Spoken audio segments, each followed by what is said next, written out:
welcome back to the show. And it's been wonderful 2 to 3 days that we've missed on, and there are a lot of people waiting for us to hear you. Since last in the last episode we spoke about relationship strategies. So that is what we are going to talk today. And let us not waste too much time. Let us come to the topic directly, and let's start with the topic on relationship strategies. There have been a lot of questions that people have been asking me on the career and the profession front, and I have given your number to them directly to speak to you, and you will receive calls, right? Uh, as I have promised them that the fourth episode, we are going live, and where you would be asked a lot of questions from the audience. So all the best for that, Gaurav. Thank you. We're looking Uh, forward. yes, Gaurav. So let's start with relationship strategies, and I would like you to give us some insights on what do you mean exactly when we are talking about relationship strategies on the circle of life. Right. So, Abhijeet, relationships are one of the most important spoke in the wheel of life. So, for the benefit of viewers who did not attend the previous show, I'll just let you know or rehash that. Your life can be represented as a wheel, and the spokes of the wheel are the ones which are supporting your life. There are various ways of looking at it, but I primarily say there are six spokes. Number one is your health, then is your relationships or your emotions, then is your finance or your actual money flow. Next is your career or your business, and next is your spiritual aspect. Spirituality. And sorry, Yes, yeah, you said spirituality. Yes. yeah. So there is spirituality and there's personal development. So these are the six spokes. I normally tell people that you have to be balanced in these six spokes, because only when you're balanced in these six spokes, that's when your wheel of life will actually run very fast or run efficiently, just like any other Yes. wheel.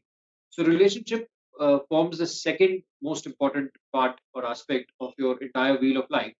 The reason being because if your relationships or your emotional well-being is at stake, then nothing else really matters. You might have the best of business and profession, you might have lots of money, you might be spiritually connected, but if you're not connected with human beings in your life, if you're not able to really influence them or really have a cordial relationship with people, that will constantly keep disturbing you or keep kind of acting on your mind, and ultimately it would lead you to emotional disbalance. So it is very important for each one of us to have proper strategies so that we are in control of our relationships. So by strategies, I mean to say a plan of action for each and every relationship. How do you make that Yes. relationship more bonded, more strong, more cordial, and how do you actually go ahead and influence it? Okay.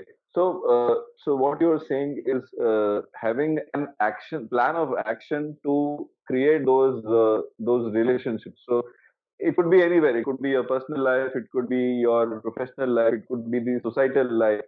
I accept that. But the question is, I mean, how do you build up those relationships? Or typically, when you say strategies in relationship, that is where the question arises as to how do you build a strategy over relationship. Right. So interesting that your viewers are asking this question, and this is something which I often get asked. So, by if you want to create a strategy would consist of three or four parts or three or four concrete action items. If you want to manage any relationship effectively, you need to work on three things. Number one, you need to manage yourself. Number two, manage the relationship or the other person. And number three, be human. So I'll explain each one of them so that your viewers understand. Sure. Managing self, there are three sub strategies in managing yourself. Number one, you have to find your balance. In any relationship, in any situation, when there are more than one person, that is you and another person, it could be, as you rightly said, your spouse, your team members, it could be your parents, your children, whoever you are dealing with. Number one, the first thing comes is balancing yourself. If you are not emotionally balanced, if you do not understand how you react to the other people or their emotions, their behaviors, then that would actually piss you off. So, for example, typically in a household, especially in this period, husband and wife, they have some expectations from each other.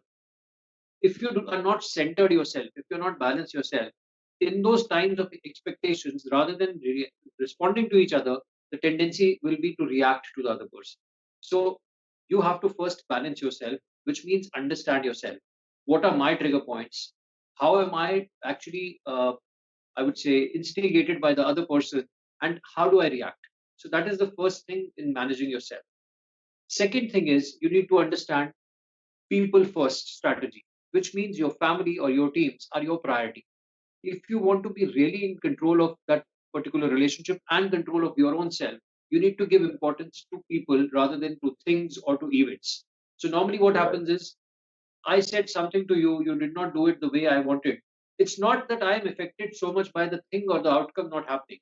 I'm actually impacted by you not listening to me or you breaking my rule. That's where the problem happens. So I need to understand that the things or events or outcomes are separate from people, and people are my first priority. So that is for balancing yourself or managing yourself.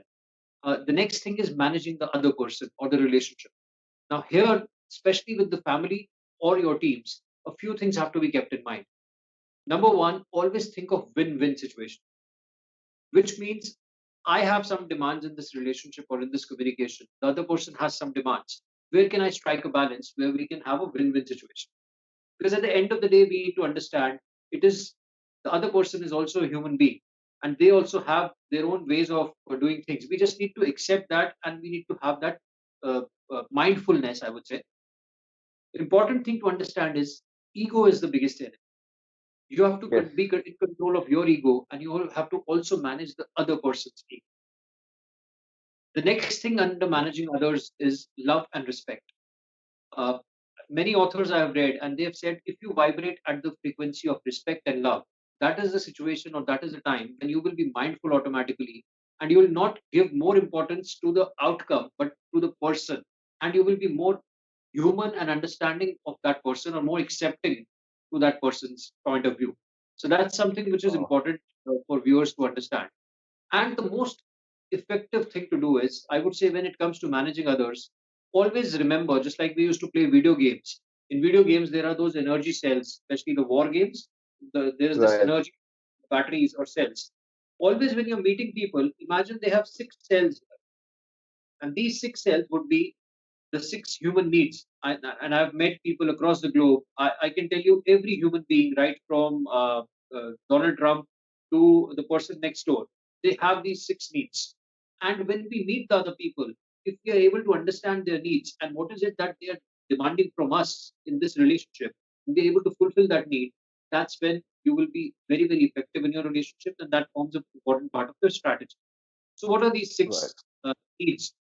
The number one need is significance.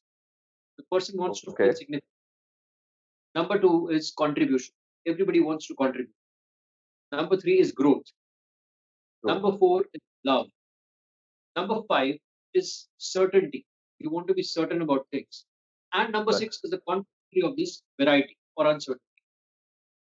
So these are six needs every human being has. So I'll give you an example. Why are these important? So husband, wife in a particular relationship. Husband has these six cells, wife has these six Right. cells. Absolutely. Each other on these. So today, if I am a person who's really driven by variety, and my relationship with my wife is not that, I would say, fun filled, we do not do some stuff together which would add variety to my life. That's time when I have a natural tendency of staying disconnected on that need. Now it is up to my wife to understand, or up to me to communicate to her that variety and certainty have to be balanced in our relationship. I'm certain about some things. I'm certain breakfast will be served. I'm certain before I reach my go to my office, everything will be set. I'm certain I'll come back. You'll be there receiving me. There will be dinner. But when it comes to variety, we are not doing anything new together. We are not watching Right. Netflix, not playing games together. We are not passionate in our relationship, and many Absolutely. others. So if I'm not able to communicate that to my wife is not able to understand that. That is the time my battery on variety will get drained. Battery goes So now dim. other person to understand what is my need and give me that what I'm looking for in the relationship. So the second part of managing others, this is the most important part of that strategy, that you need to understand what are the six needs this person has and always visualize them as that needs. It will be easier for you to keep it in your mind. My And God, this is something what you said. Okay, the first part you said managing self. I'm just going back to revive and understand it properly. So first is you said managing self. Yeah. So let's say if I am a little cognitive kind of a person or a self-centered person, where I look at myself first and then I look at the other person. But the second point that you said, that you need to understand the other person better than yourself first. So, in such a conflict situation wherein I am a self-centered person, but the other person, I also need to understand the other person. In such a situation, it becomes very difficult for a relationship to be managed. Yeah, uh, and you have a lot of conflict situations in teams or in corporates where a cognitive person or a self-centered person is talking to someone who is more lean on the other person. He is wanting to help the other person, but this person is a very cognitive kind of a person. So in such a scenario, how do these strategies work? And something that you mentioned about the six, those points that you mentioned. Now, these six areas, uh, something more significant was the significance itself. Okay, now that is my thought. Now, this significance in this scenario, how would that work in terms of creating a better relationship? right. So, Abhijit, as I said, in any relationship, if you want to really improve that relationship, you have to first focus on managing yourself, which means you need to understand your emotions. You need to understand what is it that I am expecting from this relationship. And you need to also Right. communicate it to the other person. Because without Absolutely. communication, we will just assume that the other person should be knowing this, whereas it's not really true. Second part comes is when you need to understand the other person and see the sixth sense and Right. look at the person as a human being, not just separate the person from a task. So typically, as you said, in teams, what happens is I, as a boss, if I am a very dictatorial or directive kind of a boss, and I'm self-centered, my first tendency would be to just tell my team that this is a task. If they do not do the task, I identify the team as inefficient and the team members as inefficient. No, Right. if I need to understand and build stronger teams, stronger bonding, and I want my team to be more efficient, that's when first I need to understand my own tendency, my own emotional triggers, and my own tendency to combine team and task together. And then separate it in my mind that okay, task is not done. There could be n number of reasons. Maybe my team needs my support, they need resources, or they need some guidance. It's only when I understand it from that perspective will I not react to the task not happening. Otherwise, the first tendency would be to react. So first is managing self, then understanding what does my team need. So typically in your stakeholder engagements, when you have stakeholder engagements, it could be any kind of stakeholder. It's the onus is on you first to understand what six out of these six things, what is it that my stakeholder really needs?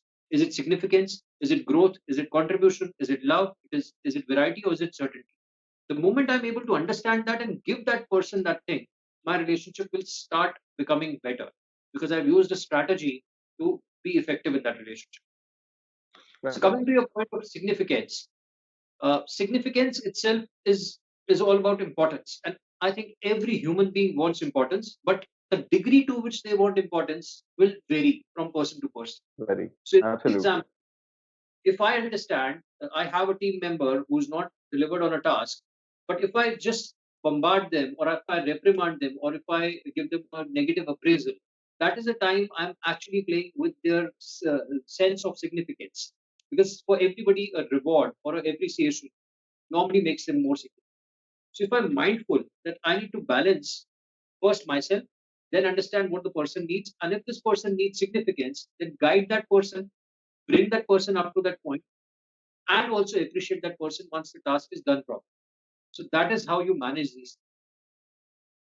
Wonderful. I think that's a great insight, Gaurav. Now, while you were talking about the six senses, you mentioned somewhere about thoughts, vibrations, and frequencies. Now, Right. these thoughts, vibrations, and frequencies differ from individual to individual. my understanding of, let's say I am talking to a team, or let's say a boss is talking to a team, and he wants to communicate a particular, delegate a particular task to the entire team. Now, if the right words are being used with the right thoughts and the right frequencies, or the right energies, so-called energies, okay, only then will this really work. So, does it mean that the boss is trying to understand the frequencies of the other people on one point, or is it that the people are not able to, match the wavelength? That is what we typically say. So, how does it work in such a situation, Gaurav? I would say any family or any team has a culture. It has to be imbibed in the culture that we have to all respect each other, and if it's a family, also love each other, and nothing stops you from loving your teams also. So love and respect Right, has to be a part and parcel of every culture. Then only you can really right, vibrate. The entire team can vibrate. So today, if I am respecting you as my team member, I also expect that respect back. But if we have not communicated, if we have not created that culture, then there's no reason for me to really expect that you will also respect me back if I'm respecting you. And in the same example, when I'm saying I am a self-centered person, when the example which you used, I'm a self-centered person. I have some tasks to be done from my team, and I'm looking at their needs. In that situation, also, I need to be more mindful that when I'm communicating to them, even when the task is not done, the fundamental respect and love should not be missing. It's just like it's not the world has changed today. It's not the era of companies where a dictatorial style of working will really help you. You have to be more participative, more open, and that's true for any kind of teams, even your families. You have to see the other person as a human and take them together with you. That's when your relationships start becoming better. absolutely. I mean, it is, as you rightly said, it is the love and respect between two individuals which will create that bond and that rapport. Only then that relationship becomes stronger. I was reading an article a couple of days back in China at that this in this pandemic situation, when they opened their law houses, it was found that on particular days they were getting about 300 plus divorce cases. Now, So In India, fortunately, this has not happened. These things don't happen. I mean, it takes time for people.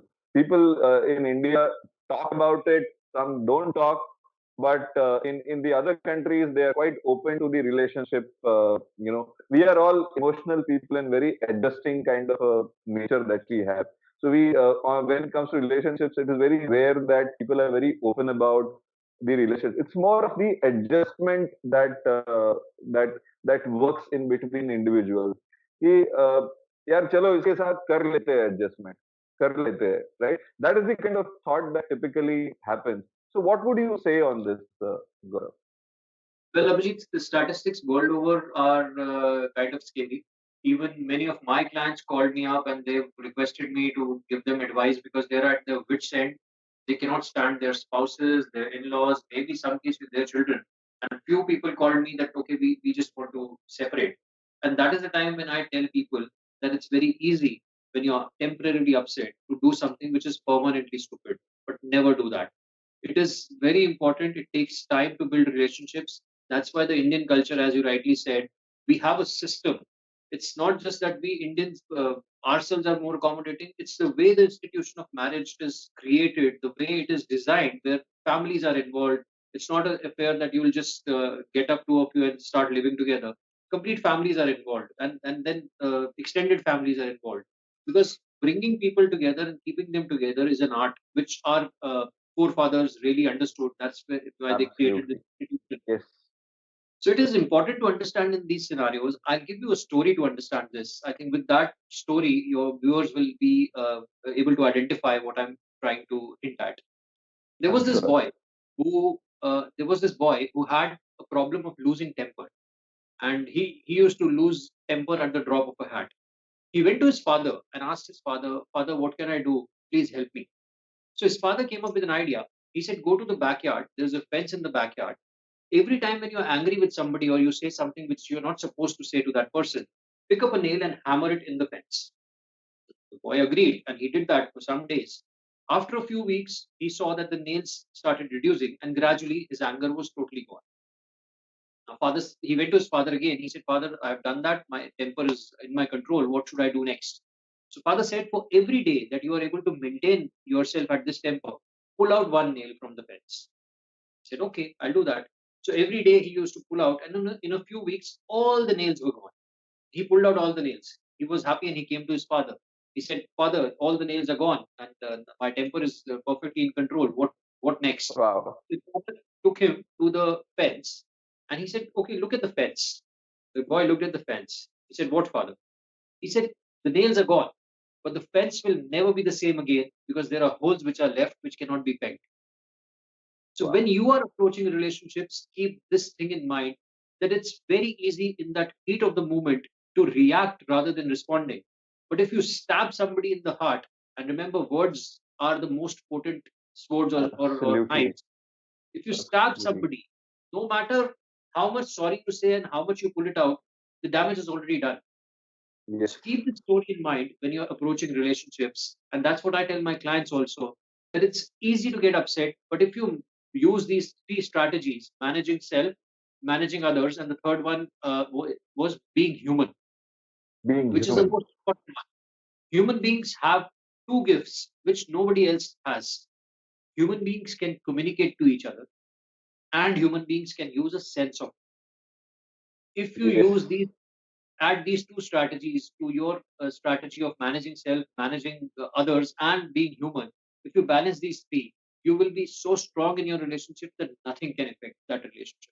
Absolutely. Absolutely. I completely second what you said, what you actually said.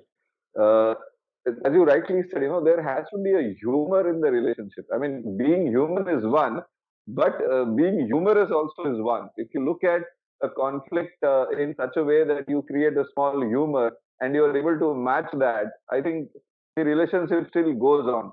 Things still go on the on the aspect. So great, Gaurav. I think these are some of the areas that these strategies which can be used. And I loved your three things. One is managing self, second is managing others, and third is being human. And you need to look at those six things. Could you repeat that?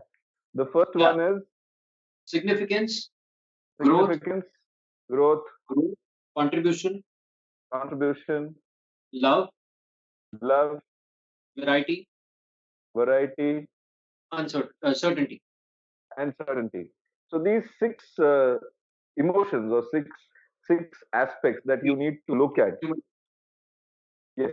Now these are very important from the perspective of creating that good relationship between each other. I think Absolutely. this is one topic which needs a lot of more discussions, and I will be getting a lot of questions on these.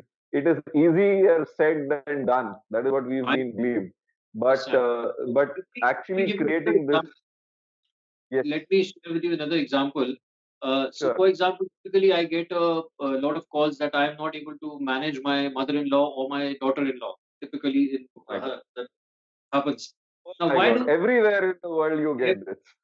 and why does this happen? It's just because you're not able to understand what the other person is actually wanting from you. There are six tanks, you're filling four of them, but you're not really realizing that the other person needs the last one to be filled. So, for example, a mother-in-law, if she's wanting that my daughter-in-law should give me more significance, because at the end of the day, for a mother, the son is just like Absolutely, after the husband, the son is the most precious possession. And the moment a daughter-in-law comes into the family, that's where the threat comes because the significance or the focus has gone away. So if absolutely, the daughter-in-law is able to understand that if my mother-in-law really needs significance and can give that significance to her, the relationship would automatically be cordial.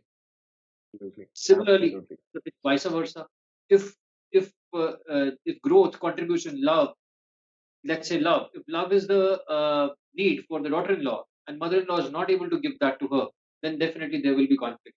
So everybody needs to approach every relationship looking at these six human needs. If you're able to fulfill those, understand first and fulfill those, you'll always have cordial relationships. absolutely. I think it is wonderful the explanation that you've given is fantastic, Gaurav. My audience, I'm sure, would be very happy to listen to you more on this. I want to continue this further, but as time does not permit us, we would continue the same discussion in our next episode, which will be very soon. We will have it very soon, and let us wait for some more questions, some more queries from our audience and our people who are watching this. And let me get back to you with a lot of questions, so that in the next episode, when you are there, you can give the answers. You can answer the questions. And anyways, we are going to go live in the fifth episode, so we will be able to give a lot of answers to a lot of questions. So, Gaurav, thank you so much for this wonderful interview that you've given, the insights that you've given on building the right strategies for creating a great relationship between human beings, between in corporates, in offices, in personal life, in between spouses. I think it is really fantastic. I've loved it. I'm sure the audience has also loved it. So thank you very much, Gaurav. And for the audience, stay tuned. We are coming back again. Gaurav will be back here with us again in the studio, and we'll talk to you on spirituality and finance, managing your personal finance and money.